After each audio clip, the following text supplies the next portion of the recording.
मेरा नाम काजल है। मैं सांवले रंग की साधारण सी लड़की हूँ। मेरे पिता का खुद का व्यापार था और व्यापारी वर्ग में उनकी विशेष धाक थी। उनके व्यापारी संस्कार लड़कियों के पढ़ाने के पक्ष में न थे, पर मेरी जिद और योग्यता के कारण मुझे कॉलेज भेजा था। अब जल्दी से जल्दी मेरी शादी करके निवृत्त हो जाना चाहते थे। अच्छा घराना और वर्षों से जमी प्रतिष्ठा के कारण मेरा साधारण रंग रूप होने के बावजूद अच्छा वर और समृद्ध घर मिलने में कोई विशेष दिक्कत नहीं हुई। राम प्रकाश मेरे पिता के बचपन के सहपाठी और अच्छे दोस्त भी थे। दोस्ती को संबंध में परिवर्तित करके दोनों ही प्रसन्न थे। राम प्रकाश कठोर अनुशासन प्रिय व्यक्ति थे तथा घर में उनका रोब दाब था। वह लड़का लड़की को आपस में देखने दिखाने तथा शादी से पूर्व किसी तरह की छूट देने के सख्त खिलाफ थे। अजय सुंदर, आकर्षक और सुशिक्षित नौजवान था। फिर बीटेक की परीक्षा में उत्तीर्ण होकर तो वह मेरे पिता की नज़रों में और भी चढ़ गया था। ऐसा सुदर्शन दामाद पाकर मेरे पिता फूले नहीं समा रहे थे। अजय को भी पूरा विश्वास था कि उसके पिता जो भी निर्णय लेंगे उसके हित में ही लेंगे, पर सुहाग रात को मुझको देखते ही उसकी सारी रंगीन कल्पनाएं धराशायी हो गईं। वह चाहकर भी प्यार प्रदर्शित करने का नाटक नहीं कर सका। बाबूजी के प्रति मन में बेहद कटुता घुल गई और बिना कुछ कहे एक और मुंह फेरकर नाराज सा सो गया। पैसे वाले प्रतिष्ठित व्यापारियों का समझौता बेमेल व धूमे सामंजस्य स्थापित नहीं करा पाया था। मैं धड़कते दिल से पति की खामोशी के टूटने का इंतजार करती रही। सब कुछ जानते हुए भी इच्छा हुई थी कि अजय की नाराजगी का कारण पूछूं, माफी भी मांगूं, पर अजय के आकर्षक व्यक्तित्व से सहमी मैं कुछ नहीं बोल पाई थी। आखिर घुटनों में सिर रखकर मैं तब तक आंसू बहाती रही थी जब तक नींद न आ गई थी। इसी तरह दिन बीतते गए और मुझको पति का प्यार न मिला। एक दिन अजय के जाते ही मैं कमरे में आ गई और तकिए में मुंह गड़ाकर थकी सी लेट गई। अजय के व्यवहार से मन का हर कोना करवाहट से भर गया था। जितनी बार मैंने अजय से जुड़ने का प्रयत्न किया था, उतनी बार अजय ने मुझे बेदर्दी से झटक डाला था। मैंने कभी सोचा भी नहीं था कि जीवन में यह मोड़ भी आ सकता है। शादी के 2 सालों में किस तरह अजय छोटी छोटी बातों से भी दिल दुखाते रहे हैं। कभी कभार अच्छे मूड में होते हैं तो 2-4 औपचारिक बातें कर लेते हैं, वरना मेरे बहुपास को बेदर्दी से झटक कर करवट बदल लेते हैं। अब तक एक बार भी तो संपूर्ण रूप से वह मेरे प्रति समर्पित नहीं हो पाए हैं। आखिर क्या गलती की है मैंने? शिकायत तो उन्हें अपने पिताजी से होनी चाहिए थी। क्यों उनके निर्णय को आंख मूंद कर सर्वोपरि मान लिया? यदि मैं पसंद नहीं थी तो शादी करने की कोई मजबूरी तो नहीं थी। इस तरह घुट घुट कर जीने के लिए मजबूर करके वह मुझे किस बात की सजा दे रहे हैं? बहुत से प्रश्न मन को उद्वेलित कर रहे थे, पर अजय से पूछने का कभी साहस ही नहीं कर सकी थी। एक दिन मैंने अपने भाई बहन के साथ पिकनिक के लिए कहीं बाहर जाने का कार्यक्रम बनाया था। बड़े ही अपनत्व से मैं सुबह अजय से बोली, आज रविवार है, मैंने रीना और अनुज को बुलाया है, सब मिलकर कहीं पिकनिक पर चलते हैं। आज ही क्यों, फिर कभी सही, बेमन से अजय बोला। पर आज आपको क्या काम है? मेरे लिए न सही उनके लिए ही सही, अगर आप नहीं चलेंगे तो वे क्या सोचेंगे? मैंने उनसे पिकनिक पर चलने का कार्यक्रम भी तय कर रखा है। मैंने बुझे मन से आग्रह किया, जब तुम्हारे सारे कार्यक्रम तय ही थे तो फिर मेरी क्या जरूरत पड़ गई? तुम चली जाओ, मेरी तरफ से कोई मनाही नहीं है। मैं घर पर गाड़ी भी छोड़ दूंगा, कहकर अजय ने मुंह फेर लिया। मुझे बेहद ठेस पहुंची। पहली बार मैंने स्वेच्छा से कोई कार्यक्रम बनाया था और अजय ने बात को इस कदर उल्टा ले लिया। न तो वह कोई कार्यक्रम बनाती और न ही यह स्थिति आती। मैंने उसी समय अनुज को फोन करके कह दिया, तेरे जीजा जी को कोई जरूरी काम है, इसलिए फिर कभी चलेंगे। मन बहुत खराब हो गया था। फिर किसी भी काम में जी नहीं लगा। बार बार अपनी स्थिति को याद करके मैं आंखें भरती रही।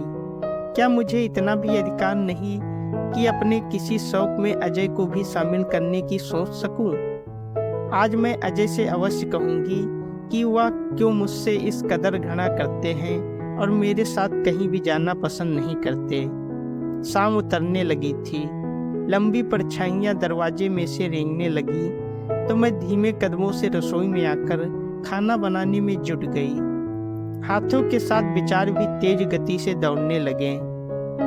रोज की यह बंधी बंधाई जिंदगी जिसमें जीवन की जरा भी हसरत नहीं थी, बस भावहीनता मशीनी मानों की तरह से एक के बाद एक काम निपटाते रहो। कितनी महत्वहीन और नीरस है यह जिंदगी। सास ससुर खाना खा चुके थे, अजय अभी तक नहीं आया था। मैं बचा खाना ढककर मन बहलाने के लिए टीवी के आगे बैठ गई। तभी अजय आया और जूते खोलकर सोफे पर लेट गया। बड़ी देर कर दी, चल मुंह हाथ धोकर खाना खा ले, बहू इंतजार कर रही है तेरा, माँ ने कहा। बचपन का एक दोस्त मिल गया था, इसलिए कुछ देर हो गई। वह खाना खाने का बहुत आग्रह करने लगा, इसलिए उसके घर खाना खा लिया था। अजय ने लापरवाही से कहा। मैं अनमनी सी उठी और थोड़ा बहुत खाकर बाकी नौकर को देकर अपने कमरे में आ गई। अजय जैसे आदमी को कुछ भी कहना व्यर्थ होगा। यदि मन की भड़ास निकाल ही देगी तो भी क्या ये दरारें पाटी जा सकेंगी? कहीं अजय मुझसे और ज्यादा दूर न हो जाए। नहीं, मैं कभी भी अपनी कमजोरी जाहिर नहीं करूंगी। आखिर कभी न कभी तो मेरे अच्छे बर्ताव से अजय पिघलेंगे ही। मन को सांत्वना देती मैं सोने का प्रयत्न करने लगी। सुबह का सुखद वातावरण, सुबह बिस्तर से उठकर बेतरतीब कपड़ों को ठीक करती मैं सोचने लगी, कितनी सुखी होती हैं वे लड़कियां जो देर सुबह तक अलसाई सी पति की बाहों में पड़ी रहती हैं। मैं कमरे के कपाट हौले से भिड़ाकर रसोई में आ गई। मैंने घर की सारी जिम्मेदारियों को स्वेच्छा से ओढ़ लिया था। मुझे इसमें संतोष महसूस होता था। मैं सास ससुर की हर जरूरत का ख्याल रखती थी, इसलिए थोड़े से समय में ही मैंने दोनों का दिल जीत लिया था। सुबह के 8 बज गए थे। अजय अभी भी सो रहे थे। मैंने उनके पास जाकर बोला, सुनिए जी, अब उठ जाइए, 8 बज रहे हैं। मैंने हौले से अजय की बाह पर हाथ रखकर कहा। चाहकर भी मैं रजाई में ठंडे हाथ डालकर अधिकार पूर्वक छेड़ते हुए नहीं कह सकी कि उठिए, वरना ठंडे हाथ लगा दूंगी। बिना कोई प्रतिकार किए अजय उठ गया तो मैंने स्नान घर में पहनने के लिए कपड़े टांग दिए और शेविंग का सामान श्रृंगार मेज पर लगाने लगी। जरूरी कामों को निपटाकर अजय दाढ़ी बनाने लगा। मैं वहीं खड़ी रही, शायद किसी चीज की जरूरत पड़ जाए। जरा तौलिया देना तो, अजय ने कहा। मैंने चुपचाप अलमारी में से तौलिया निकालकर अजय को थमा दिया। अजय मुंह पोंछने लगा। अचानक ही मेरी निगाह अजय के चेहरे पर बने हल्के हल्के से सफेद दागों पर अटक गई। मुंह से खुद ब खुद निकल गया, आपके चेहरे पर ये दाग पहले तो नहीं थे। ऐसे ही कई बार सर्दी के कारण हो जाते हैं, बचपन से ही होते आए हैं, अजय ने लापरवाही से कहा। फिर भी डॉक्टर से राय लेने में क्या हर्ज है? तुम बेवजह वहम मत किया करो, हमेशा अपने आप मिटते रहे हैं। कहकर अजय स्नान घर में घुस गया तो मैं भी बात को वहीं छोड़कर रसोई में आ गई और नाश्ते की तैयारी में लग गई। पर इस बार अजय के चेहरे के वे दाग ठीक नहीं हुए थे। धीरे धीरे इतने गहरे होते गए कि चेहरे का आकर्षण नष्ट होने लगा था। अजय पहले जितना लापरवाह था अब उतना ही चिंतित रहने लगा। इस स्थिति में मैं बराबर सांत्वना देती और डॉक्टरों की बताई तरह तरह की दवाइयाँ यथा समय देती रही। अब अजय मुझसे चिढ़ा चिढ़ा नहीं रहता था, अधिकतर किसी सोच में डूबा रहता था। पर मैं जो भी पूछती शांति से उसका जवाब देता था। मुझका ना जाने क्यों इस आकस्मिक परिवर्तन से डर लगने लगा था। एक दिन मैं घर का सारा काम खत्म करके आकर बिस्तर पर लेट गई। तभी अजय ने बत्ती बंद करके स्नेह से मुझे बाहों में कस लिया और मीठे स्वर में बोला, सच बताओ काजल, तुम मुझसे नफरत तो नहीं करती? उस स्नेह स्पर्श और आवाज की मिठास से मेरा रोम रोम आनंद से तरंगित हो उठा था। पहली बार प्यार की स्निग्धता से परिचित हुई थी मैं। खुशी से अवरुद्ध कंठ से फुसफुसाई, आपने ऐसा कैसे सोच लिया? अब तक बुरा बर्ताव जो करता रहा हूँ तुम्हारे साथ, पिताजी की प्रति जो आक्रोश था, उसको तुम पर निकाल कर मैं संतोष महसूस करता रहा। सोचता था मेरे साथ धोखा हुआ और बेवजह ही इसके लिए मैं तुमको दोषी मानता रहा, पर तुम मेरे लिए हमेशा प्यार लुटाती रही। मैं मात्र दैहिक सौंदर्य की छलना में मन के सौंदर्य से अनजान बना रहा। अब मैं जान गया कि तुम्हारा मन कितना सुंदर और प्यार से लबालब है। मैं तुम्हें सिर्फ कांटों की चुभन ही देता रहा और तुम सहती रही। कैसे सहन किया तुमने मुझे? मैं अपनी इन भूलों के लिए माफी मांगने लायक भी नहीं रहा। बस आगे कुछ कहा तो मैं रो पड़ूंगी। अजय के होठों पर हथेली रखते हुए मैं बोली, मुझे पूरा विश्वास था कि एक न एक दिन मुझे मेरी तपस्या का फल अवश्य मिलेगा। आप ऐसा विचार कभी न लाना कि मैं आपसे घृणा करती हूँ।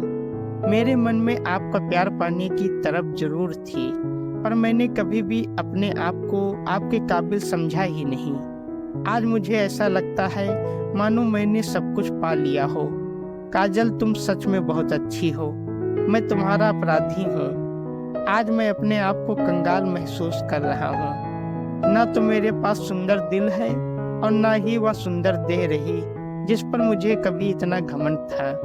अजय ने ठंडी सांस लेकर उदासी से कहा, जी छोटा क्यों करते हैं आप? हम इलाज की हर संभव कोशिश करेंगे। फिर भी ये सफ़ेद दाग ठीक नहीं हुए तो भी मुझे कोई गम नहीं। यह कोई खतरनाक बीमारी नहीं है। प्यार इतना सतही नहीं होता कि इन छोटी छोटी बातों से गला में बदल जाए।